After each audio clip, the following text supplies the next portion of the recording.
ಭಾರತ ಇಂದು ತನ್ನ 78ನೇ ಸ್ವಾತಂತ್ರ್ಯ ದಿನವನ್ನು ಆಚರಿಸ್ತಾ ಇದೆ. ವರ್ಷಗಳ ಹೋರಾಟ ಮತ್ತು ಲಕ್ಷಾಂತರ ಜನರ ತ್ಯಾಗದ ನಂತರ ಭಾರತೀಯರು 1947ರ ಆಗಸ್ಟ್ 15ರಂದು ಸ್ವತಂತ್ರ ಭಾರತದಲ್ಲಿ ತಮ್ಮ ಮೊದಲ ಉಸಿರಾಡಿದರು. ಈ ದಿನ ಭಾರತವು ಬ್ರಿಟಿಷ್ ಆಳ್ವಿಕೆಯಿಂದ ಸ್ವಾತಂತ್ರ್ಯವನ್ನು ಗಳಿಸಿತು. ಈ ದಿನವನ್ನು ಸ್ವಾತಂತ್ರ್ಯ ದಿನವನ್ನಾಗಿ ಆಚರಿಸಲಾಗುತ್ತದೆ. ಪ್ರತಿ ವರ್ಷ ಈ ದಿನದಂದು ಭಾರತದ ಪ್ರಧಾನಮಂತ್ರಿಯವರು ಕೆಂಪುಕೋಟೆಯಿಂದ ರಾಷ್ಟ್ರವನ್ನು ಉದ್ದೇಶಿಸಿ ಮಾತನಾಡುತ್ತಾರೆ. 1947ರ ಆಗಸ್ಟ್ 15ರಂದು ಭಾರತದ ಮೊದಲ ಪ್ರಧಾನಿ ಜವಾಹರ್ಲಾಲ್ ನೆಹರು ಅವರು ದೆಹಲಿಯ ಕೆಂಪುಕೋಟೆಯ ಲಾಹೋರಿ ಗೇಟ್ ಮೇಲೆ ಭಾರತದ ರಾಷ್ಟ್ರಧ್ವಜವನ್ನು ಹಾರಿಸಿದ್ದರು. ಸ್ವಾತಂತ್ರ್ಯದ ನಂತರ ಬ್ರಿಟಿಷರು ಭಾರತವನ್ನು ಧರ್ಮದ ಆಧಾರದ ಮೇಲೆ ವಿಭಜಿಸಿದರು. ಭಾರತದಿಂದ ಬೇರ್ಪಟ್ಟ ನಂತರ ಪಾಕಿಸ್ತಾನ ಪ್ರತ್ಯೇಕ ದೇಶವಾಗಿ ಹೊರಹೊಮ್ಮಿತು. ವಿಭಜನೆಯ ನಂತರ ಎರಡೂ ದೇಶಗಳಲ್ಲಿ ಹಿಂಸಾತ್ಮಕ ಗಲಭೆಗಳು ಭುಗಿಲೆದ್ದವು. ಇದರಲ್ಲಿ ಅನೇಕ ಜನರು ಪ್ರಾಣ ಕಳೆದುಕೊಂಡರು. ಸ್ವಾತಂತ್ರ್ಯದ ನಂತರ ಭಾರತೀಯ ಸಂವಿಧಾನ ಸಭೆಯು ದೇಶದ ಸಂವಿಧಾನವನ್ನು ರಚಿಸುವ ಕೆಲಸವನ್ನು ಪ್ರಾರಂಭಿಸಿತು. 1950ರ ಜನವರಿ 26ರಂದು ಭಾರತದ ಸಂವಿಧಾನವು ಜಾರಿಗೆ ಬಂದಿತು ಮತ್ತು ಭಾರತವು ಗಣರಾಜ್ಯವಾಯಿತು. ಭಾರತ ಮಾತ್ರವಲ್ಲದೆ ಇತರ ಹಲವು ದೇಶಗಳು ಆಗಸ್ಟ್ 15ರಂದು ಸ್ವಾತಂತ್ರ್ಯ ದಿನವನ್ನು ಆಚರಿಸುತ್ತವೆ. ಉತ್ತರ ಕೊರಿಯಾ ಮತ್ತು ದಕ್ಷಿಣ ಕೊರಿಯಾ ಎರಡೂ ಆಗಸ್ಟ್ 15ರಂದು ತಮ್ಮ ಸ್ವಾತಂತ್ರ್ಯ ದಿನವನ್ನು ಆಚರಿಸುತ್ತವೆ. ಭಾರತದಂತೆಯೇ ಬಹ್ರೇನ್ ಕೂಡ ಆಗಸ್ಟ್ 15ರಂದು ಸ್ವಾತಂತ್ರ್ಯವನ್ನು ಪಡೆದುಕೊಂಡಿತು. ಭಾರತಕ್ಕೆ ಸ್ವಾತಂತ್ರ್ಯ ಸಿಕ್ಕಿದ್ದು 1947ರಲ್ಲಿ, ಆದರೆ ಬಹ್ರೇನ್ 1971ರಲ್ಲಿ ಬ್ರಿಟಿಷ್ ಗುಲಾಮಗಿರಿಯಿಂದ ಸ್ವತಂತ್ರವಾಯಿತು. ಹಾಗೆಯೇ ಕಾಂಗೋ ಪ್ರಜಾಸತ್ತಾತ್ಮಕ ಗಣರಾಜ್ಯವು ಭಾರತದಂತೆಯೇ ಆಗಸ್ಟ್ 15ರಂದು ತನ್ನ ಸ್ವಾತಂತ್ರ್ಯ ದಿನವನ್ನು ಆಚರಿಸುತ್ತದೆ. 1960ರಲ್ಲಿ ಈ ದಿನ ಅದು 80 ವರ್ಷಗಳ ಅಧೀನದ ನಂತರ ಫ್ರಾನ್ಸ್ನಿಂದ ಸಂಪೂರ್ಣವಾಗಿ ಸ್ವತಂತ್ರವಾಯಿತು. ಶ್ರೀ ಅರಬಿಂದೋ ಘೋಷ್ ಅವರು 1872ರ ಆಗಸ್ಟ್ 15ರಂದು ಕೋಲ್ಕತ್ತಾದಲ್ಲಿ ಜನಿಸಿದರು. ಅವರು ಭಾರತೀಯ ತತ್ವಜ್ಞಾನಿ, ಯೋಗಿ, ಮಹರ್ಷಿ, ಕವಿ ಮತ್ತು ಭಾರತೀಯ ರಾಷ್ಟ್ರೀಯತಾವಾದಿ. ಅವರು ಪತ್ರಕರ್ತರೂ ಆಗಿದ್ದರು. ಬಂದೇ ಮಾತರಂನಂತಹ ಪತ್ರಿಕೆಗಳನ್ನು ಸಂಪಾದಿಸಿದರು. ಶ್ರೀ ಅರಬಿಂದೋ ಅವರು ಬ್ರಿಟಿಷ್ ವಸಾಹತುಶಾಹಿ ಆಳ್ವಿಕೆಯಿಂದ ಸ್ವಾತಂತ್ರ್ಯಕ್ಕಾಗಿ ಭಾರತೀಯ ಚಳುವಳಿಯಲ್ಲಿ ತೊಡಗಿಸಿಕೊಂಡಿದ್ದರು. ಅವರು 1910ರ ಹೊತ್ತಿಗೆ ಭಾರತದ ಪ್ರಭಾವಿ ನಾಯಕರಲ್ಲಿ ಒಬ್ಬರಾಗಿದ್ದರು ಮತ್ತು ನಂತರ ಮಾನವ ಪ್ರಗತಿ ಮತ್ತು ಆಧ್ಯಾತ್ಮಿಕ ಅಭಿವೃದ್ಧಿಯ ಬಗ್ಗೆ ತನ್ನ ಅಭಿಪ್ರಾಯಗಳನ್ನು ಮಂಡಿಸಿದ ಆಧ್ಯಾತ್ಮಿಕ ಸುಧಾರಕರಾದರು. 1908ರಲ್ಲಿ ಅವರನ್ನು ಅಲಿಪುರ ಬಾಂಬ್ ಪ್ರಕರಣದಲ್ಲಿ ಬಂಧಿಸಲಾಯಿತು ಎಂದು ಹೇಳಲಾಗುತ್ತದೆ. ಆದರೆ ನಂತರ ಸಾಕ್ಷ್ಯಾಧಾರಗಳ ಕೊರತೆಯಿಂದಾಗಿ ಅವರನ್ನು ಖುಲಾಸೆಗೊಳಿಸಲಾಯಿತು.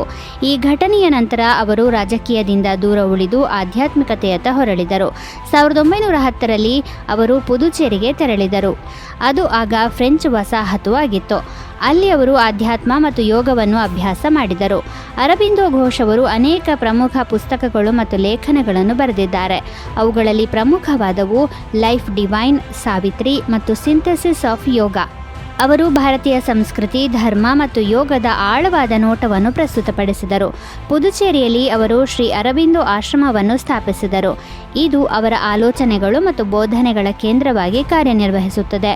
ಈ ಆಶ್ರಮ ಇಂದಿಗೂ ಪ್ರಮುಖ ಆಧ್ಯಾತ್ಮಿಕ ಕೇಂದ್ರವಾಗಿದೆ.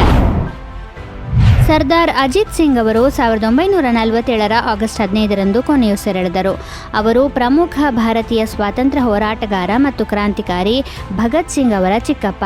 ಬ್ರಿಟಿಷರ ಆಡಳಿತದ ವಿರುದ್ಧ ಹಲವು ಚಳುವಳಿಗಳನ್ನು ಸಂಘಟಿಸಿದವರು ಅವರು. ಇದರಿಂದಾಗಿ ಹಲವು ಬಾರಿ ಜೈಲಿಗೆ ಹೋಗಬೇಕಾಗಿತ್ತು. ಅವರು 1947ರ ಆಗಸ್ಟ್ 15ರಂದು ಭಾರತಕ್ಕೆ ಸ್ವಾತಂತ್ರ್ಯ ಬಂದ ದಿನದಂದೇ ಕೊನೆಯುಸಿರೆಳೆದರು. ಇದು ಭಾವನಾತ್ಮಕ ಕಾಕತಾಳೀಯವಾಗಿತ್ತು. ಸರ್ದಾರ್ ಅಜಿತ್ ಸಿಂಗ್ 1877ರ ಫೆಬ್ರವರಿ 23ರಂದು ಪಂಜಾಬ್ನ ಜಲಂಧರ್ ಜಿಲ್ಲೆಯ ಖಡ್ಕರ್ ಕಲನ್ ಗ್ರಾಮದಲ್ಲಿ ಜನಿಸಿದರು. 1907ರಲ್ಲಿ ಸರ್ದಾರ್ ಅಜಿತ್ ಸಿಂಗ್ ಪಂಜಾಬ್ನ ರೈತರ ಹಕ್ಕುಗಳಿಗಾಗಿ ಪಗಡಿ ಸಂಭಾಲ್ ಜಟ್ಟ ಚಳುವಳಿಯನ್ನು ಪ್ರಾರಂಭಿಸಿದರು. ಈ ಚಳುವಳಿಯು ರೈತರ ಭೂಮಿಯನ್ನು ಬಲವಂತವಾಗಿ ಸ್ವಾಧೀನಪಡಿಸಿಕೊಳ್ಳುವುದರ ವಿರುದ್ಧವಾಗಿತ್ತು ಮತ್ತು ಇದರಲ್ಲಿ ಅವರು ಬ್ರಿಟಿಷ್ ಸರ್ಕಾರದ ವಿರುದ್ಧ ಪ್ರಬಲ ಧ್ವನಿ ಎತ್ತಿದರು. ಬ್ರಿಟಿಷ್ ಸರ್ಕಾರದ ವಿರುದ್ಧ ಜಾಗೃತಿ ಮೂಡಿಸಲು ಅಜಿತ್ ಸಿಂಗ್ ವಿದೇಶಗಳಲ್ಲಿಯೂ ಕೆಲಸ ಮಾಡಿದರು. ಅವರು ಭಾರತದ ಸ್ವಾತಂತ್ರ್ಯಕ್ಕಾಗಿ ವಿದೇಶದಲ್ಲಿ ಸಕ್ರಿಯವಾಗಿದ್ದ ಗದರ್ ಪಾರ್ಟಿಯೊಂದಿಗೆ ನಿಕಟವಾಗಿ ಕೆಲಸ ಮಾಡಿದರು. ಸರ್ದಾರ್ ಅಜಿತ್ ಸಿಂಗ್ ಅವರ ಜೀವನವು ನಿರಂತರ ಹೋರಾಟಗಳು ಮತ್ತು ಚಳುವಳಿಗಳಿಂದ ತುಂಬಿತ್ತು. ಬ್ರಿಟಿಷರ ದೌರ್ಜನ್ಯದ ವಿರುದ್ಧ ಜನಬೆಂಬಲ ಕ್ರೋಢೀಕರಿಸಿ ಹಲವು ಬಾರಿ ಜೈಲಿಗೆ ಹೋಗಿದ್ದರು. ಅವರ ಕ್ರಾಂತಿಕಾರಿ ಚಟುವಟಿಕೆಗಳಿಂದಾಗಿ ಬ್ರಿಟಿಷ್ ಸರ್ಕಾರ ಅವರನ್ನು ಭಾರತದಿಂದ ಗಡೀಪಾರು ಮಾಡಿತ್ತು. ಇದಾದ ನಂತರ ಅವರು ವಿದೇಶದಲ್ಲಿ 38 ವರ್ಷಗಳನ್ನು ಕಳೆದರು. 1946ರಲ್ಲಿ ಅವರು ಭಾರತಕ್ಕೆ ಮರಳಲು ಅನುಮತಿ ಪಡೆದರು. ನಂತರ ಅವರು ಪಂಜಾಬ್ಗೆ ಬಂದರು. ಅದರ ನಂತರ ಅವರು ಕೊನೆಯುಸಿರೆಳೆದರು. 1948ರ ಆಗಸ್ಟ್ 15ರಂದು ಠಾಕೂರ್ ಪೃಥ್ವಿ ಚಂದ್ ಅವರಿಗೆ ಶೌರ್ಯ ಚಕ್ರವನ್ನು ನೀಡಲಾಯಿತು.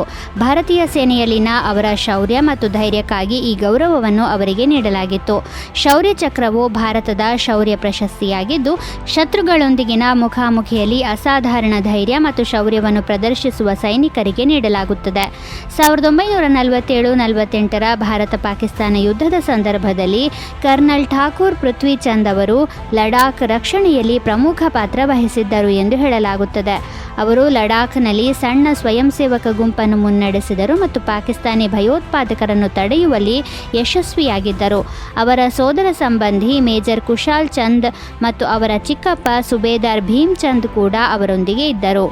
ಈ ಯುದ್ಧದಲ್ಲಿ ಅವರ ಪಾತ್ರಕ್ಕಾಗಿ ಅವರನ್ನು ಲಡಾಖ್ನ ಸಂರಕ್ಷಕರಲ್ಲಿ ಒಬ್ಬರೆಂದು ಪರಿಗಣಿಸಲಾಗಿದೆ. ಪೃಥ್ವಿ ಚಂದ್ ಅವರು 1911ರ ಜನವರಿ 1ರಂದು ಮನಾಲಿ ಬಳಿಯ ರಂಗ್ರಿ ಗ್ರಾಮದಲ್ಲಿ ಜನಿಸಿದರು. ಅವರು ಬ್ರಿಟಿಷ್ ರಾಜ್ ಸಮಯದಲ್ಲಿ ಪಂಜಾಬ್ ಪ್ರಾಂತ್ಯದ ಕಾಂಗ್ರಾ ಜಿಲ್ಲೆಯ ಲಾಹುಲ್ನ ಗುಡ್ಡಗಾಡು ಪ್ರದೇಶವನ್ನು ಆಳುತ್ತಿದ್ದ ಕೊಲೊಂಗು ಕುಲದ ವಂಶಸ್ಥರಾಗಿದ್ದರು. 1959ರ ಆಗಸ್ಟ್ 15ರಂದು ರಮೇಶ್ ಪೋಖ್ರಿಯಾಲ್ ನಿಶಂಕ್ ಉತ್ತರಾಖಂಡದ ಪೌರಿ ಗರ್ವಾಲ್ ಜಿಲ್ಲೆಯಲ್ಲಿ ಜನಿಸಿದರು. ಅವರು ಭಾರತೀಯ ರಾಜಕಾರಣಿ, ಕವಿ, ಬರಹಗಾರ ಮತ್ತು ಭಾರತೀಯ ಜನತಾ ಪಕ್ಷದ ಪ್ರಮುಖ ನಾಯಕರಾಗಿದ್ದಾರೆ. ಅವರು ಭಾರತ ಸರ್ಕಾರದಲ್ಲಿ ವಿವಿಧ ಪ್ರಮುಖ ಹುದ್ದೆಗಳನ್ನು ಅಲಂಕರಿಸಿದ್ದಾರೆ. ಅದರಲ್ಲಿ ಪ್ರಮುಖವಾದದ್ದು ಈಗ ಶಿಕ್ಷಣ ಸಚಿವಾಲಯ ಎಂದು ಕರೆಯಲ್ಪಡುವ ಮಾನವ ಸಂಪನ್ಮೂಲ ಅಭಿವೃದ್ಧಿ ಇಲಾಖೆ.